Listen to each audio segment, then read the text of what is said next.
teman-teman, penikmat cerita-cerita horor di channel spesial horor, dimanapun kalian berada. Jumpa lagi bersama Mimin.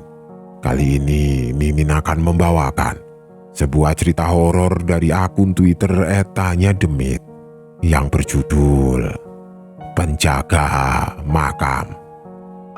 Buat kalian yang sudah tidak sabar, yang sudah penasaran, langsung saja selamat menyimak kalau kalian masih berani.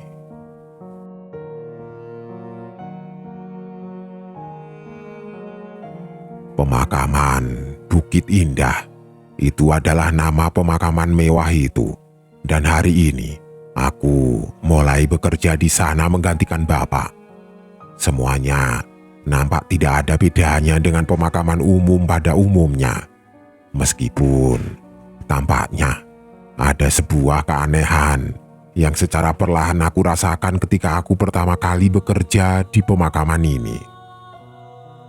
Beberapa waktu sebelumnya, terdengar dari arah pintu seorang pria datang sambil membawa sebuah kresek makanan untuk sarapan. 2 bungkus nasi kuning dengan beberapa gorengan yang menggugah selera. Aku yang pada saat itu sedang bersiap-siap sekolah, seketika berlari menghampirinya dengan baju SMP yang aku kenakan. Aku langsung berlari ke pintu depan, menyambut bapak yang baru saja pulang dari tempat kerjanya di pagi itu. Sekilas, bau tanah yang menyengat tercium olehku. Bau dari tanah yang mungkin baru dia gali kemarin malam. Bau tanah itu sangatlah menyengat. Sebuah tanah basah yang menempel di bajunya sehingga bajunya nampak lepek dan kotor pada saat itu. "Bawa ke ruang tengah ya, Jal. Sekalian bawakan piring dan juga gelas untuk kita sarapan," ucap bapak sambil tersenyum kepadaku. Aku menerima kresek itu sambil mengangguk, membawanya ke ruangan tengah dan berlari ke dapur untuk mengambil piring dan gelas untuk aku siapkan di ruang tengah. Sedangkan bapak kini dihampiri oleh ibu. Dia datang dari dapur dan menyambutnya di pagi itu. Terdengar pula sebuah obrolan kecil di antara mereka. Raut wajah bapak yang awalnya tersenyum ketika melihatku seketika berubah menjadi sebuah wajah yang sangat lelah. Dia seperti mengeluh di depan ibu di pagi itu. "Ada yang meninggal lagi ya?" tanya ibu sambil melihat baju bapak yang lusuh dengan banyak sekali tanah merah yang menempel di bajunya. Bapak hanya menghela nafas ketika ibu bertanya seperti itu.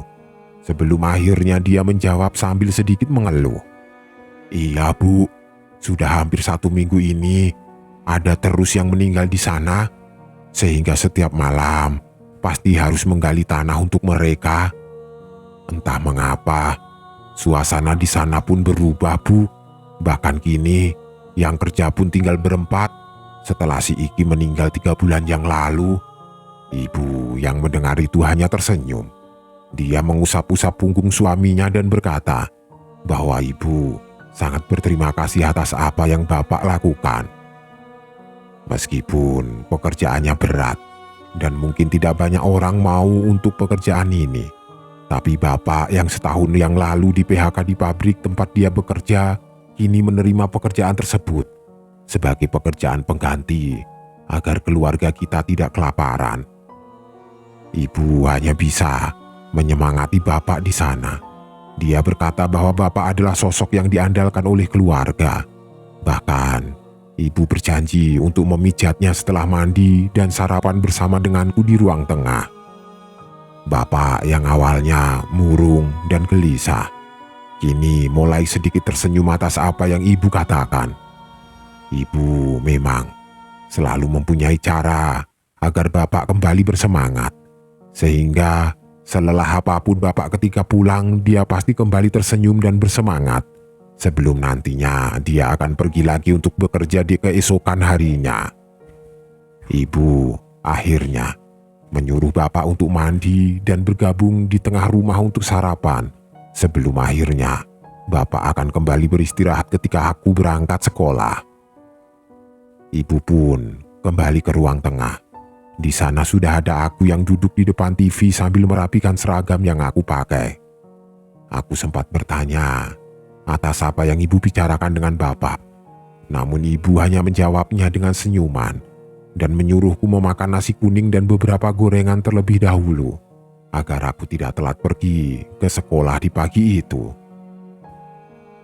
Dalam seminggu, aku hanya sehari bertemu dengan bapak. Seperti hari ini, ketika dia sedang libur dan berada di rumah sebelum akhirnya akan pergi lagi besok untuk bekerja.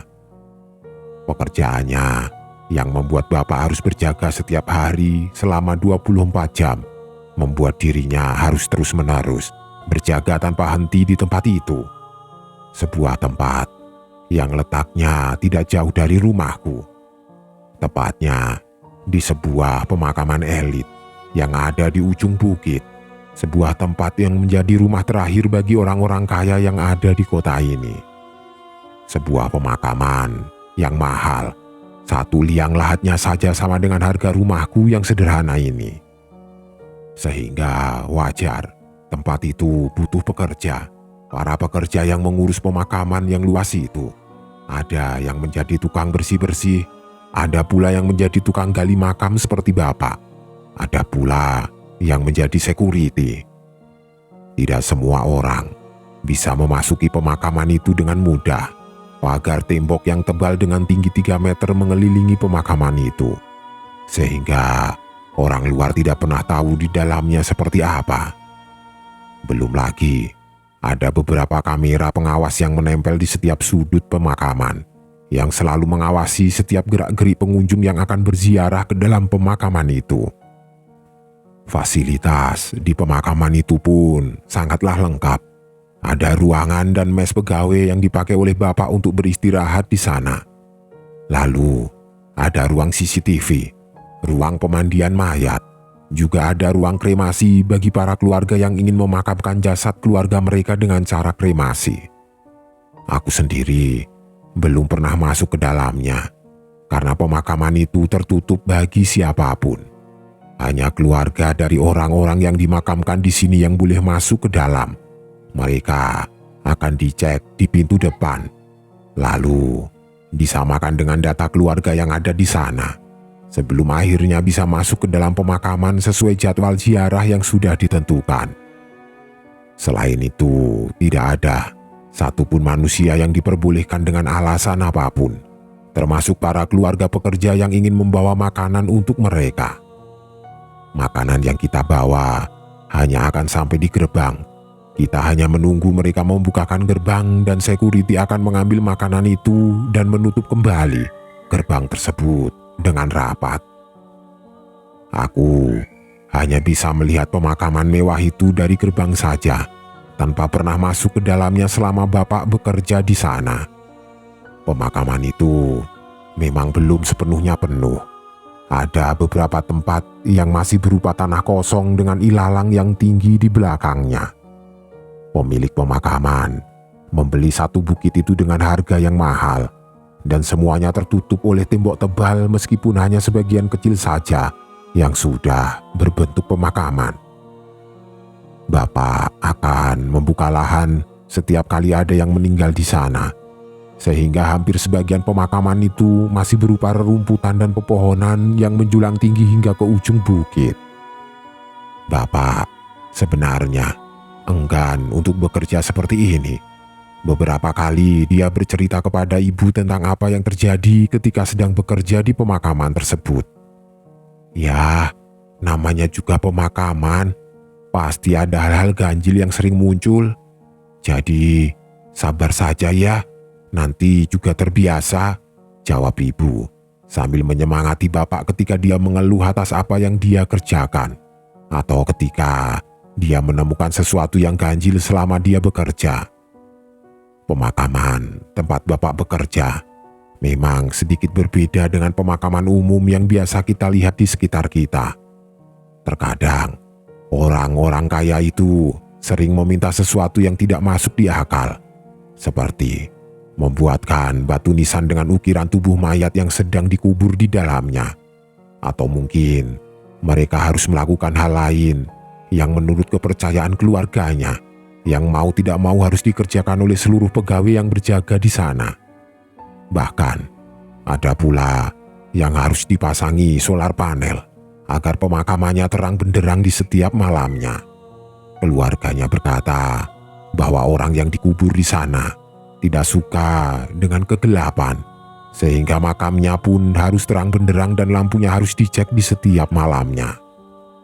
Permintaan yang aneh-aneh itu selalu muncul dari pihak keluarga yang ditinggalkan, dan mereka sebagai pekerja harus melakukannya karena mereka dibayar untuk hal tersebut. Bapak, meskipun mengeluh akan pekerjaannya sekarang, tapi masih bertanggung jawab sebagai kepala keluarga, membuatnya harus bisa bertahan, apalagi umurnya yang masih tidak muda lagi, membuat dirinya tidak bisa melamar kembali di pabrik setelah di PHK oleh pekerjaannya yang lama. Semakin lama Bapak bekerja, semakin banyak kejanggalan dan hal aneh yang dia rasakan, dan itu membuatnya khawatir akan pekerjaannya. Karena ini bukan tentang mereka yang dikuburkan di sana, namun ini tentang pemakaman mewah itu yang membuat dirinya harus melakukan sesuatu di tempat itu agar dirinya tidak celaka.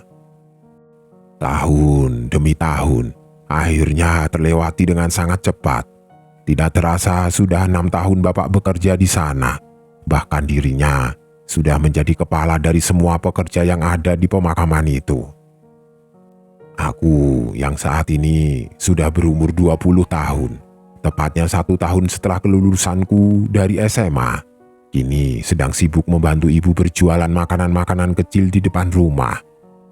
Banyak sekali orang yang datang dan pergi ketika Bapak bekerja di sana, dan hanya Bapak satu-satunya orang yang bertahan bekerja di pemakaman mewah itu hingga hari ini. Kini Bapak sudah menguasai semua pekerjaan yang ada di sana. Dia mengajarkan segala hal kepada orang-orang baru yang bekerja di pemakaman itu. Dari mulai cara menggali makam, lalu memberikan list atas apa yang harus dia lakukan ketika sedang bekerja, bahkan mengatur shift pegawai yang sedang bekerja di sana, bahkan membantu berkomunikasi dengan keluarga yang dimakamkan di sana. Semuanya terasa normal sekarang. Bahkan mungkin Bapak sudah mulai menyukai pekerjaannya itu, karena dia kini nampak jarang mengeluh ketika pulang, bahkan malah dia seringkali tersenyum ketika bercerita kepada ibu atas apa yang sedang dia kerjakan. Hingga tepat di tahun ke-7, tepatnya di awal bulan Februari, semuanya tiba-tiba berubah. Aku yang pada saat itu masih tertidur pulas di dalam kamarku tiba-tiba dikejutkan oleh suara gaduh yang ada di ruang tengah. Banyak orang yang berlarian ke sana kemari diiringi oleh isak tangis yang terdengar jelas olehku yang ada di dalam kamar. Seketika, aku pun langsung terbangun, mencoba berlari ke ruangan tengah untuk melihat apa yang sebenarnya terjadi. Tepat ketika aku keluar kamar, langkahku tiba-tiba terhenti. Aku melihat pemandangan yang tidak biasa di sana. Ibuku menangis terseduh-seduh di depan sebuah tubuh yang tidak bernyawa. Tubuhnya tertutup oleh kain putih yang nampak kotor dengan tanah dan bercak darah merah yang menutupi seluruh tubuhnya. Tetangga dekat rumah yang ada di dekat ibu terlihat sibuk menenangkan ibu yang menangis terseduh-seduh pada saat itu. Ada apa sebenarnya ini? Apa yang terjadi? Aku bergumam, seakan tidak percaya atas apa yang aku lihat. Aku bahkan berpikir bahwa ini adalah sebuah mimpi, karena aku belum bisa menerima yang aku lihat di pagi itu. Aku seketika mendekat perlahan ke ruang tengah mencoba mencari tahu apa yang terjadi di sana. Ibuku seketika melihatku ketika aku berjalan mendekat ke wajahnya. Wajahnya yang menangis dengan air mata yang mengalir deras sehingga menetes ke lantai kini terlihat jelas olehku. Seketika, ibu langsung berdiri Dia berlari ke arahku dan memelukku pada saat itu. Tangisannya semakin menjadi-jadi ketika dia melihatku yang masih kebingungan pada saat itu. Aku langsung dipeluk olehnya. Tangisannya kini terdengar keras karena dia menangis tepat di dekat dengan telingaku. Dia hanya berkata dengan mulutnya yang bergetar sambil menangis ketika dia memelukku pada saat itu. "Bapak, Bapak nak," katanya sambil menangis. Seketika aku baru sadar bahwa itu adalah bapak yang kini sudah tidak bernyawa di sana. Namun, aku masih belum mempercayai sepenuhnya hingga aku melepaskan pelukan ibuku dan berjalan mendekati tubuh yang kaku itu.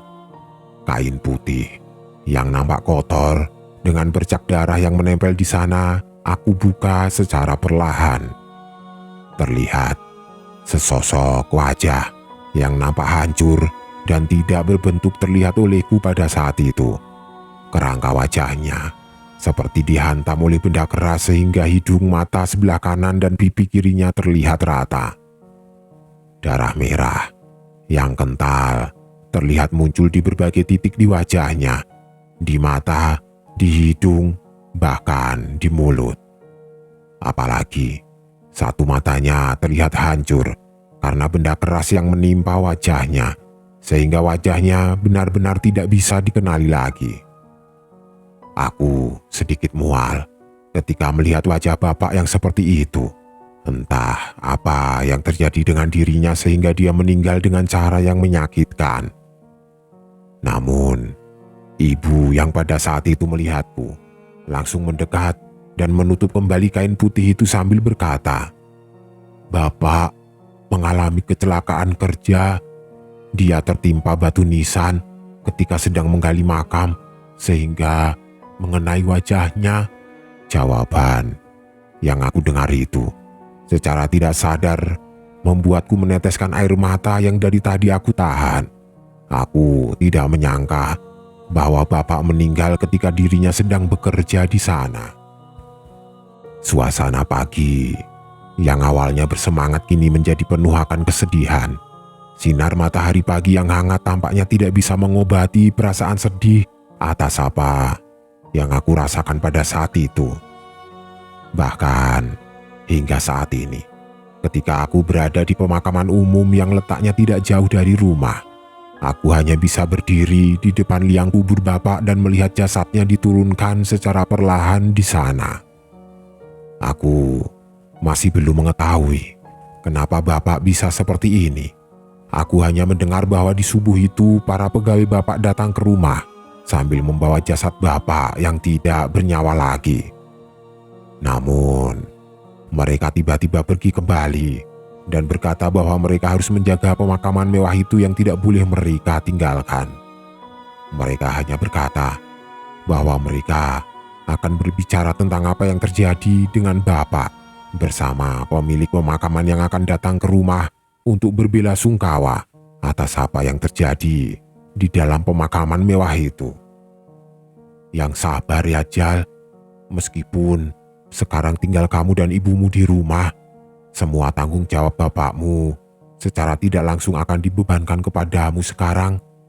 Semoga kamu kuat akan hal itu, karena aku tahu bapak itu orang yang baik. Dia bisa berkorban seperti ini demi keluarga yang disayanginya. Banyak warga yang menasehatiku pada hari itu. Mereka tahu siapa bapak. Mereka juga tahu tentang keluarga kita. Bahkan, ibu yang ikut menyaksikan keluarga bapak terlihat dikerumuni oleh para tetangga dekat rumah. Mereka terus-menerus menyemangati ibu agar ibu tidak sedih atas apa yang terjadi. Pemakaman bapak di hari itu adalah pemakaman yang menyesakkan dada. Aku yang tidak terbiasa dengan pemandangan ini rupanya memberikan dampak yang berbeda di kehidupanku ke depannya. Karena hal ini adalah awal dari apa yang akan aku lakukan. Tepatnya beberapa hari setelah bapak meninggal, akhirnya aku memulai cerita ini. Cerita tentang penjaga makam dan sesuatu di dalamnya. yang membuatku mengerti kenapa Bapak bisa menjadi seperti itu di akhir hayatnya.